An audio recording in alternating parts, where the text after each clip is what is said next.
할렐루야. 오늘 예배 나오신 모든 분들에게 하나님의 은혜와 평강이 있기를 축복합니다. 특별히 오늘 헌신 예배로 나아가는 우리 삼요전도회를 주님의 이름으로 축복합니다.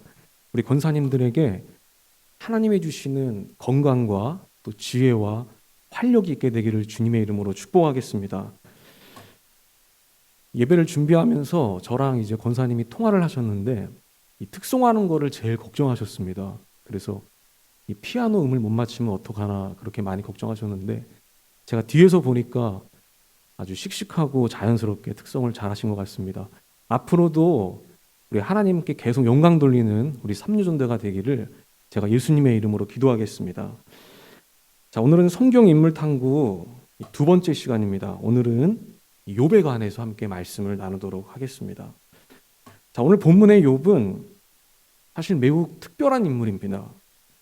우리가 이 믿는 성경엔 정말 다양한 인물들이 등장하죠. 그런데 그 중에서 욥은 정말 보기 드문 아주 희귀한 인물이라고 할 수 있습니다. 그러면 왜 욥이 희귀한 사람이냐? 그것은 바로 이 욥이 인간이 갖출 수 있는 모든 것들을 다 갖추었기 때문입니다. 우리가 무엇을 갖추었는지 우리가 한번 성경을 통해서 한번 확인해 보도록 하겠습니다. 자, 첫째로 욥은 하나님과 사람에게 이 양자에게 모두 인정을 받았던 사람이었습니다. 자, 우리 본문 1절 한번 다 같이 읽어볼 텐데 우리 화면을 통해서 함께 읽어보도록 하겠습니다. 시작. 우스 땅에 욥이라 불리는 사람이 있었는데 그 사람은 온전하고 정직하여 하나님을 경외하며 악에서 떠난 자더라. 아멘. 자, 먼저 욥이 정직하다 이렇게 얘기합니다. 자, 여기서 정직하다고 하는 말은 이게 도덕적으로 흠이 없다는 말입니다. 여러분, 우리가 도덕도 얘기하고 윤리도 얘기하잖아요. 도덕과 윤리라는 게 무엇이겠습니까? 그것은 사람들이 더불어 살 수 있는 어떤 순리를 얘기하는 것이거든요. 함께 모여서 사는 그 공동체의 어떤 이치에 대해서 얘기하고 있는 것이 윤리이고 도덕인 것이죠. 그러니까 이 욥이 도덕적으로 흠이 없었다는 것은 사람들과 불화가 없었다는 것입니다. 즉 자기 주변인들과 아주 탁월한 관계를 맺고 있었다는 것을 얘기해 주는 것입니다. 자, 게다가 욥은 하나님과의 관계도 탁월했습니다. 욥은 하나님을 경외할 줄 알았고요. 그렇게 하나님을 두려워하다 보니까 하나님이 싫어하시고 미워하시는 악을 멀리했던 사람이었습니다. 그래서 하나님 앞에서도 온전했던 사람이다. 이렇게 성경은 증언하고 있습니다. 그러니까 욥은 하나님과 사람 모두에게 인정을 받았던 그런 사람이었던 것이죠. 자, 그러면 우리는 이렇게 생각해 볼 수도 있습니다. 욥이 어떤 온전함을 보이고 있는데 그 온전함은 어떤 형식적인 온전함이 아니었을까? 마치 바리새인들처럼 단순히 규칙만을 잘 지켰던 그런 사람은 아니었을까? 이렇게 생각할 수도 있죠. 어떤 율법주의자나 도덕주의자로서 우리가 생각해 볼 수 있습니다. 그런 온전함. 자, 그런데 욥은 그런 사람이 아니었다는 겁니다. 욥은 진짜 이 몸과 마음이 일치된 아주 진실된 온전함을 갖고 있었다는 거예요. 그걸 어떻게 알 수 있냐면 바로 하나님이 욥을 그렇게 평가했기 때문입니다. 자, 욥기 1장 8절 한번 보겠습니다. 우리 화면을 통해서 다 같이 한번 읽어보겠습니다. 시작. 내 종 욥을 주의하여 보았느냐? 그와 같이 온전하고 정직하여 하나님을 경외하며 악에서 떠난 자는 세상에 없느니라. 아멘. 이게 하나님이 욥에 대한 평가입니다. 사탄에게 이런 얘기를 했어요. 사탄이 욥을 참소하자 하나님께서 욥을 이렇게 극찬해 주셨습니다. 그러니까 하나님께서도 욥의 온전함을 인정해 주셨다는 것이죠. 이것은 욥의 온전함이 어떤 형식적인 것이 아니었다는 것이죠. 진짜 진실된 온전함이었다는 것을 알게 됩니다. 자, 둘째로 욥은 이 세상에서도 형통한 사람이었습니다. 자녀들도 알맞게 있었고요. 재산들도 많았습니다.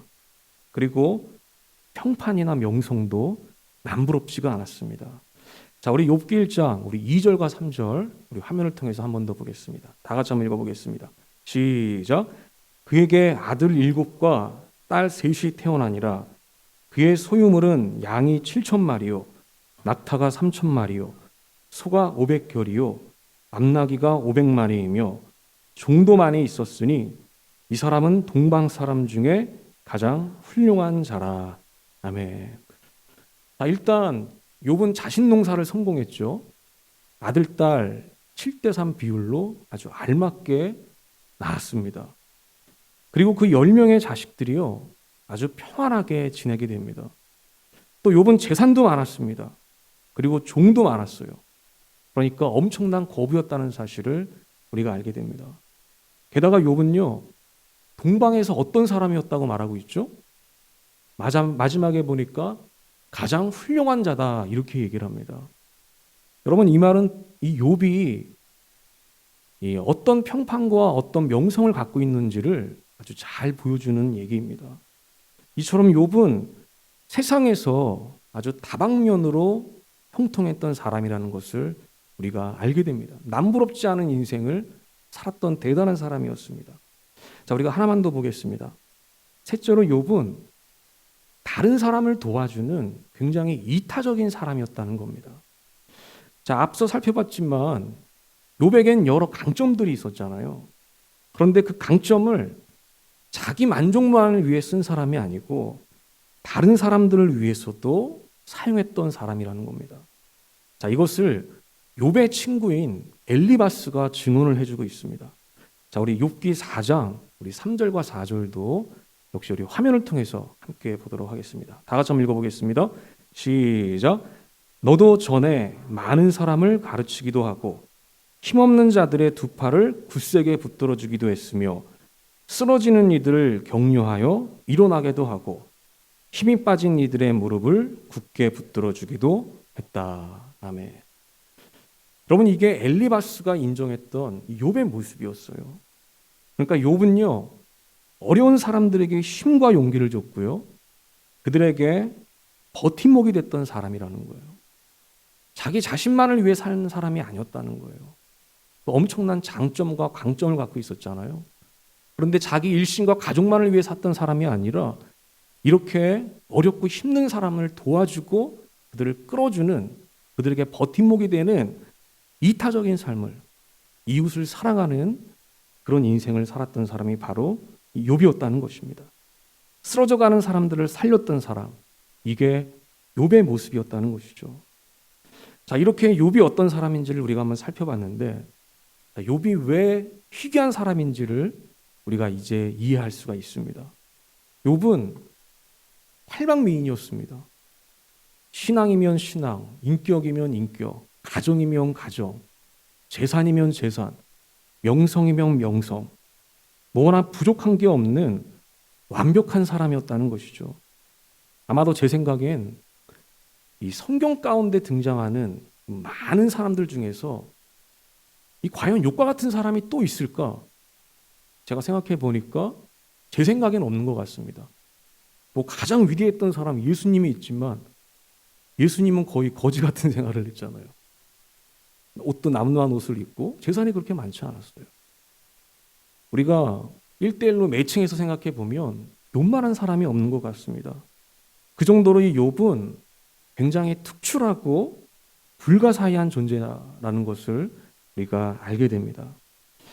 자, 그런데요, 이런 욥에게 이제 엄청난 사건이 벌어지게 되죠. 우리가 알다시피 이 재앙의 파도가 쓰나미처럼 몰려오게 됩니다. 자, 그것도 한 번이 아니라 무려 5번이나 연속으로 그 재앙의 쓰나미가 몰려오게 됩니다. 자, 그러자 그 대단했던 욥의 인생은 이제 하루아침에 풍비박산이 되고 말죠. 10명의 자녀들은 한 자리에서 다 죽게 됩니다. 그리고 재산과 종들도 한순간에 다 날아갔죠. 더군다나 욥은 자기가 가장 사랑하고 아꼈던 아내, 그 아내에게도 버림을 받게 돼요. 그리고 결정적으로 온몸에 머리부터 발끝까지 악성 종기가 나게 됩니다. 그래서 온몸이 만신창이가 되고 말았습니다. 여러분, 이 일들이 이게 하루아침에 일어난 일입니다. 욥에게. 그러니까 욥의 입장에서 보면 정말 말 그대로 하루아침에 운명이 바뀌어지게 된 거예요. 어떤 인간이 도달할 수 있는 최극점에 서 있었는데 이제는 인간이 떨어질 수 있는 하점으로 떨어지게 된 것이죠. 자, 우리는 이런 욥의 고난을 통해서 정말 많은 것들을 얘기할 수 있어요. 뭐 고난의 일반적인 의미에 대해서도 우리가 얘기할 수 있고요. 그리고 주제를 더 확장시켜서 과연 하나님은 선한 존재인가? 신종론에 대해서도 우리가 얘기할 수가 있습니다. 자, 그런데 오늘 저는 수많은 담론들을 다 뒤로 하고 저는 오늘 이 욥의 고난에 대해서 두 가지를 오늘 말씀드리고자 합니다. 이 두 가지는 우리가 고난을 다루는데 굉장히 유용한 곳이라고 저는 생각이 됩니다. 우리가 이 두 가지를 잘 기억할 때 우리 신앙생활에도 큰 유익이 있게 될 줄로 믿습니다. 오늘 말씀 들을 때 그런 은혜가 있기를 주님의 이름으로 축복합니다. 자, 그러면 첫 번째부터 한번 살펴보도록 하겠습니다. 자, 첫 번째는 이것입니다. 고난은 왜 찾아오는가? 자, 한번 따라해 보겠습니다. 고난은 왜 찾아오는가? 자, 우리가 고난이라고 생각하는 것들은 거의 고통을 의미합니다. 고통. 우리가 고통을 당할 때 우리는 고난을 당한다고 생각합니다. 자, 그러면 우리는 언제 고통을 느낄까? 자, 고통이 찾아오는 통로가 몇 가지가 있습니다. 자, 하나는 어떤 실수나 잘못 때문에 찾아오는 고통이 있습니다. 대표적인 예로 질병이나 사고 같은 것들이 있는 것이죠. 여러분, 질병이나 사고는요, 거의 부주의함 때문에 찾아오는 것입니다. 그 부주의함들이 계속 누적되다가 임계치를 넘게 되면 폭발을 하게 되는 것이죠. 그때 찾아오는 고통이 질병이고 사고인 것입니다. 자, 또 하나는요, 인간의 죄로 인한 고통이 있습니다. 인간은 죄를 짓게 되면 심판을 받게 되죠. 사람에게 심판을 받게 되고 하나님에게도 심판을 받게 됩니다. 그래서 뭐 사람이 심판했던 하나님이 심판했던 이 심판당하는 사람은 그 죄의 형벌로 인해서 몸과 마음에 이제 고통을 당하게 됩니다. 자, 이렇게 뭐 실수를 통해서 부주의함을 통해서 혹은 어떤 죄 때문에 당하는 고통은요, 거의 대부분 이제 원인을 알 수 있는 고통이라는 거예요. 뭐 지금 당장은 알 수 없어도 우리가 내 자신을 반성해 보고 삶을 뒤돌아본다든지 아니면 자기 인생을 분석해 보면 나에게 왜 이런 질병이 찾아왔는가? 내가 왜 이런 사고를 당하는가? 내가 왜 이런 고통을 당하는지를 우리는 얼마든지 알 수가 있습니다. 자, 그러면 욥은 왜 고통을 당했던 걸까요? 부주의했기 때문에 고통을 당했던 걸까요? 아니면 어떤 죄를 지어서 욥이 형벌을 당했던 걸까요? 우리가 앞서 살펴봤지만 욥은 대단한 사람이었어요. 부주의하지도 않았고 죄를 짓고 살지도 않았습니다. 더욱이 욥은 하나님께 인정받았던 세 사람 중에 한 사람이었어요. 여러분, 에스겔 14장에 보면 하나님께서 인정하시는 의인 3명이 나오거든요. 그 세 사람 중에 한 명이 욥이에요. 그 세 사람이 누구인지 아시겠습니까? 바로 노아와 다니엘과 욥이었습니다. 이 세 사람은 하나님이 인정했던 의인이었어요. 따라서 욥은요, 자기 죄 때문에 벌을 받은 것이 아니었습니다. 자기가 지은 어떤 악행 때문에 그런 고통을 당한 것이 아니었어요.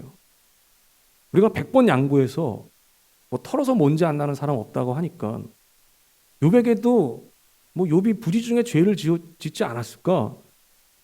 우리가 양보해서 그렇게 생각할 수 있지만 그렇다고 해도 욥이 그렇게 전대미문의 재앙을 당할 만큼의 큰 죄를 진 적은 한 번도 없었다는 것입니다. 따라서 욥의 고통은 어떤 실수나 잘못이나 부주의나 죄로 인한 것이 아니었다고 하는 것입니다. 그런 종류의 고통을 얘기하는 것이 아니라고 하는 것이에요. 그러면 욥의 고통은 무엇이었을까? 여러분, 욥의 고통은요, 바로 영적인 성장과 확장을 위한 하나님의 방법이었다는 것이에요. 우리 한번 따라해 보겠습니다. 영적인 성장과 확장, 그것을 위한 하나님의 방법이었다는 것이에요. 그게 욥이 당했던 고통이라고 하는 것입니다.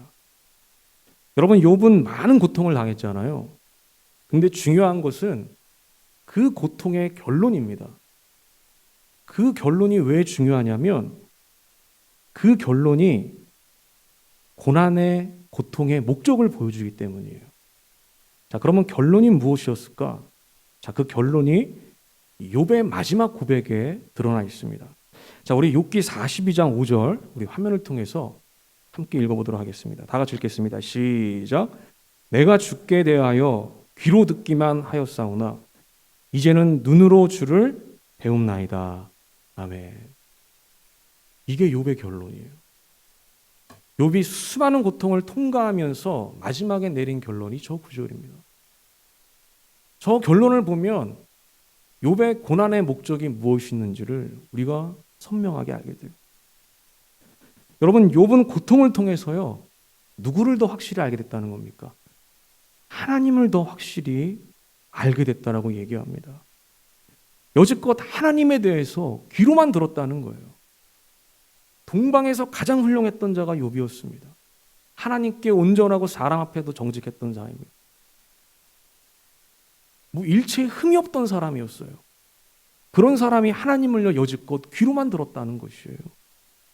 그런데 그 엄청난 재앙과 고통을 통해서 이제는 하나님을 눈으로 볼 수 있게 됐다라고 욥이 고백하고 있어요. 여러분, 귀로 듣는 것과 눈으로 보는 것은 완전히 다른 차원입니다. 우리가 어떤 사실을 귀로 듣는 것은 간접 경험인 거예요.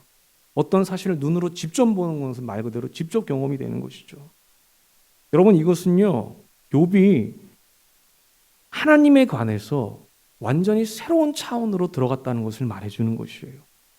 더 높은 차원의 영적인 진보가 있었다는 것을 말해주는 것입니다. 하나님이 어떤 분이신지 더 깊이 알게 됐고요. 그분의 능력과 섭리와 인도하심이 어떤지를 이제는 이해할 수가 있게 됐다는 것이에요. 이렇게 욥은 고통을 통해서 더 영적인 사람, 더 온전한 사람이 됐던 것이에요. 그러니까 그 고통이 더 깊은 차원으로 들어가는 씨앗이 됐다는 것입니다. 여러분, 사실 이 원리는 우리가 살아가는 이 자연의 이치와도 똑같습니다. 좋은 것을 얻기 위해서는요, 반드시 고통이 따릅니다. 우리가 성장하고 변화하고 진보하는 것엔 반드시 고통이 수반된다는 것이에요. 그래서 우리가 여러분 건강한 신체를 얻기 위해서는 어떻게 되죠? 열심히 운동을 해야 돼요. 힘들게 운동을 해야 됩니다. 그래야 우리의 신체가 건강해져요. 여러분, 우리가 지식을 얻기 위해서는 어떻게 됩니까? 열심히 공부를 해야 되는 것이죠. 그 공부하는 것이 쉬워요, 어려워요? 어렵습니다. 여러분, 식물이 열매를 맺는 것도 마찬가지죠. 씨앗이 땅에서 죽고요. 그 모진 비바람을 견뎌야 열매를 맺는 것이죠. 여러분, 우리가 이 세상을 잘 관찰해 보면 이것이 하나님의 창조의 질서라는 것을 알게 돼요. 어떤 좋은 것, 어떤 숭고한 것, 어떤 고상한 것, 그것이 성장이 되었건 성숙이 되었건 발전이 되었건 진보가 되었건 그런 것들을 내가 얻기 위해서는요, 그 제각기 필요한 고통들이 있다라는 것이에요. 그 고통을 감내하고 버텨야 그 좋은 것들을 얻을 수가 있다라는 겁니다. 따라서 우리가 무엇인가 성장하고 확장되기 위해서는 그것에 걸맞는 고통들이 있다라고 하는 것이에요. 그 고통을 견뎌내야 새로운 차원으로 갈 수가 있다라고 하는 것이에요. 여러분, 그래서 하나님은 우리들에게 고통을 주십니다. 그 고통을 이기고 통과해야지만 우리가 새로운 존재가 될 수 있기 때문입니다. 즉, 우리의 유익함을 위해서 하나님은 우리들에게 고통을 주신다는 거예요. 그래서 히브리서 12장 10절에 우리들에게 이렇게 말씀하고 있습니다. 자, 우리 화면을 통해서 한번 읽어보겠습니다. 시작. 하나님께서는 우리를 자기의 거룩하심에 참여하게 하시려고 우리에게 유익이 되도록 징계하십니다. 아멘. 어떻게 한다고요? 우리에게 유익이 되도록, 우리에게 유익함이 있도록, 우리가 성장하고 성숙해지고 진보하고 발전할 수 있도록 어떤 형식으로든지 하나님은 우리들에게 징계해 주신다는 거예요. 저 징계라는 단어를 보면 저게 바로 믿음의 연단과 고통을 얘기하는 것이에요. 여러분, 이 말씀을 보더라도 우리가 알 수 있는 것은 사람에겐 어떤 영적인 성장과 확장에 필요한 고통들이 존재한다는 것이죠. 여러분, 성장하고 싶습니까? 여러분, 영적으로 더 자라나고 싶으십니까? 하나님이 어떠한 분이신지를 더 깊이 알고 싶습니까? 인생의 어떤 이치나 원리를 여러분 믿음 안에서 깨닫고 싶습니까? 저절로 되지 않는다는 것이에요. 그것들을 얻기 위해 필요한 필연적인 고통이 존재한다는 겁니다. 그 고통은 피할 수 없다는 거예요. 물론 우리가 실수하고 잘못하고 부주의해서 얻게 되는 고통들은 우리가 예방할 수 있죠. 교훈을 삼아서. 그런데 하나님께서 우리들을 예비한 이런 영적인 성장이나 확장을 위한 고통들은 우리 각자에게 다 계획되어 있는 것들이고 나눠져 있다는 것을 우리가 알게 돼요. 자, 그래서 하나님은 우리의 마음을 연단하시는 분이라고 성경은 얘기합니다.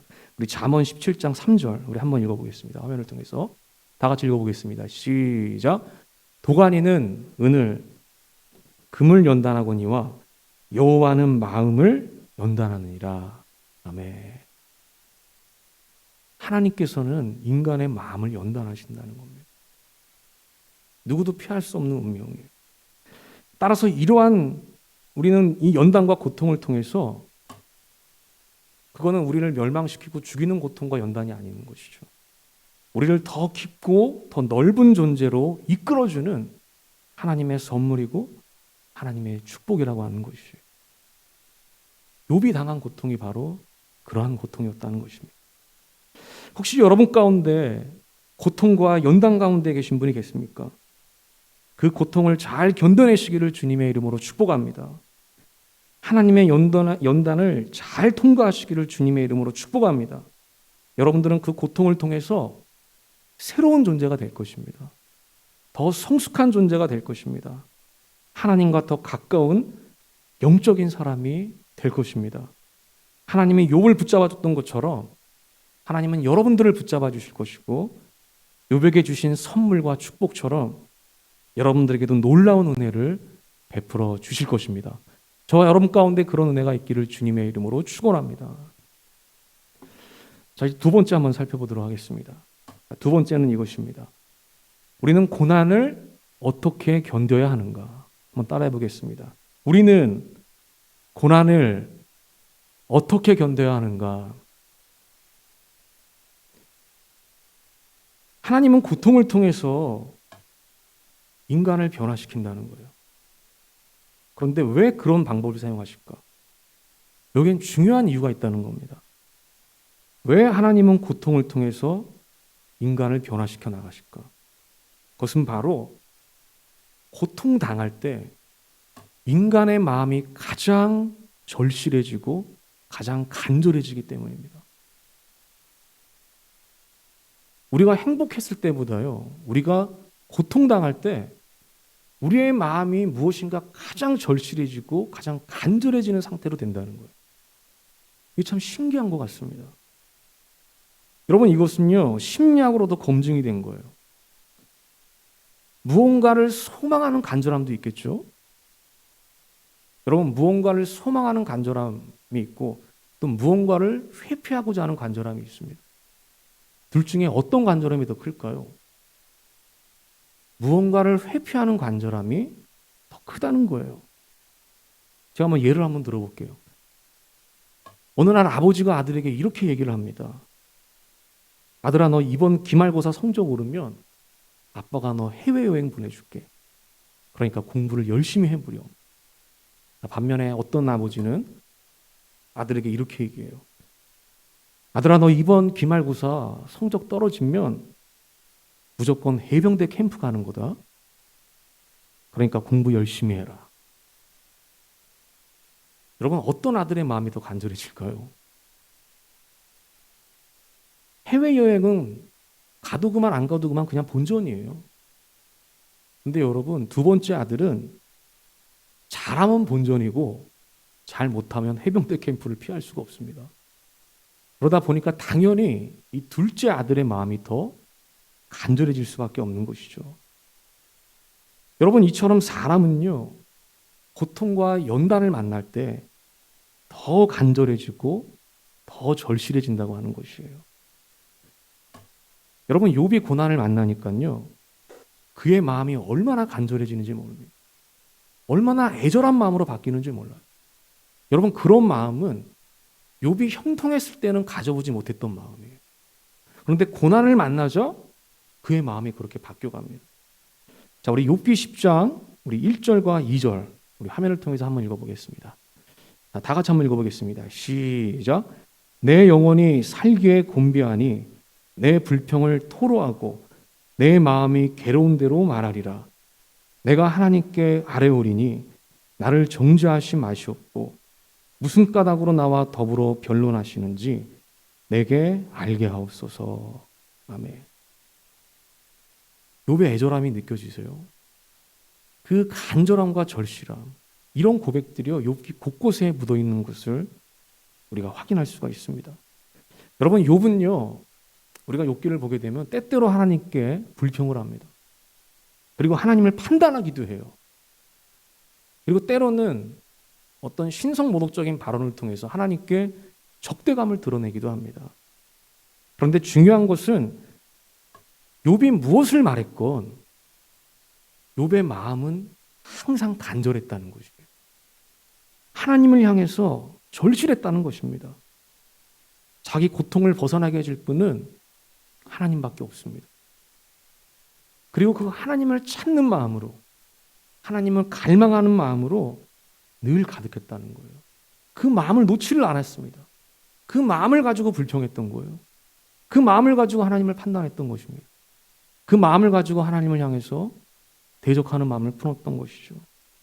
결국 욥은 그 갈망의 마음을 통해서 하나님을 깊이 만나게 되고요, 고난의 목적을 이루게 됩니다. 여러분, 이러한 욥의 모습은 우리가 고난을 당할 때 우리가 그 고난을 어떻게 견뎌야 하는지를 배울 수가 있습니다. 하나님은 우리가 고난을 당할 때 우리의 마음이 간절해지기를 원하신다는 거예요. 우리의 마음이 절실해지기를 원하신다는 겁니다. 그리고 그 애절한 마음을 가지고 하나님을 찾기를 원한다는 것이에요. 저와 여러분이 그렇게 되기를 주님의 이름으로 축복합니다. 어떤 사람들은 똑같은 고난을 당해도요, 마음이 강팍해져요. 욥기에서 누가 그랬죠? 욥의 아내가 그랬잖아요. 똑같은 고난을 당하는데 욥의 아내는 마음이 강팍해져요. 하나님을 저주하고 떠나가 버립니다. 그러나 욥은 계속해서 애절한 마음을 가지고 하나님을 갈망하며 그분을 찾았다는 것이에요. 혹시 여러분 가운데 고통당하는 분들이 계십니까? 그것이 어떤 고통이든 여러분 하나님 앞에 다 쏟아내시기를 주님의 이름으로 축원합니다. 하나님을 향한 원망이든 불평이든 어떤 마음이든 욥처럼 그 마음을 쏟아내시기를 축복합니다. 그렇게 될 때 하나님께서 여러분 가운데 임재하게 되시는 것이에요. 하나님이 언제 임재하십니까? 우리가 하나님을 향해서 하나님을 열망할 때, 하나님을 간절히 찾을 때 그분께서 우리 심령에 임재하시는 것이거든요. 여러분들이 고난당할 때 그런 마음을 갖게 되기를 축복합니다. 세상을 찾지 말고 사람을 찾지 말고 하나님 앞에서 마음을 쏟아내시기를 주님의 이름으로 축복합니다. 그렇게 될 때 하나님께서 우리의 그 갈급하고 목마른 심령 가운데 하나님의 성령과 능력을 쏟아부어 주실 줄로 믿습니다. 이제 말씀을 정리하겠습니다. 오늘 욥의 고통에 대해서 우리가 한번 간략히 살펴봤습니다. 우리가 영적으로 성장하는데 반드시 필요한 고통들이 있다는 것입니다. 성장과 변화와 성숙은 저절로 되는 것이 아니라는 것이죠. 반드시 그에 맞는 대가가 필요하다는 것입니다. 그래서 우리가 그 연단을 잘 견디고 통과한다면 우리는 더 온전한 사람으로, 더 영적인 사람으로 변화된다고 하는 것입니다. 욥이 그랬던 것처럼 하나님을 눈으로 볼 수 있는 그런 사람들이 될 것입니다. 또 하나님을 향해서 간절한 마음으로 나아가시기를 바랍니다. 우리가 그런 간절함과 기대와 소망을 가지고 나아간다면 우리 가운데 하나님이 부으시는 새 힘과 위로와 소망이 넘쳐나게 될 줄로 믿습니다. 욥의 모습을 기억하면서 우리 모두에게 그 욥에게 주셨던 놀라운 은혜와 축복이 함께하는 저와 여러분 되기를 주님의 이름으로 축원하겠습니다. 우리 기도하겠습니다.